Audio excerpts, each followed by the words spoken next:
bunaqa yog'ochdan tom yopishdi. Endi kerak yo'q do'stlar, sinib ketyapti xuddi shuna bo'lib. Yana bitta uring sinadi, yana ursangiz sinib ketadi. Bo'yingiz tegmaydigan qilib, uyni tomiga uyli tom qilib yasab berish necha pulga tushadi do'stlar? Qaranglar, 3 ta usta akamiz bemalol ko'tarib turibdi, sifati o'ta dahshat bo'ladi. Eng zo'r tarafi do'stlar, usulini qilib yopiladigan bo'ladi. Haqiqatda bo'yingiz tegmaydi do'stlar. Bu tom qismi, buni ham uy qurishib degan, berigan o'tga qilib uy qursangiz bo'laveradi.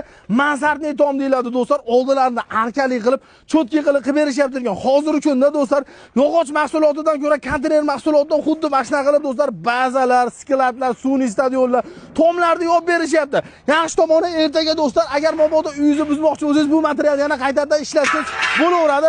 Eng yaxshi tomoni narxlar tushgan do'stlar. Endi 200 mingdan 350 minggacha emas, 150 mingdan 250 ming so'mgacha O'zbekistonda 12 ta viloyatga xizmat ko'rsatishadi. Xuddi mashina qilib tunikasini olib bersangiz, yopib berishini bepul qilib berishar ekan. Pastga nomer qo'yganmiz, aloqaga chiqing do'stlar.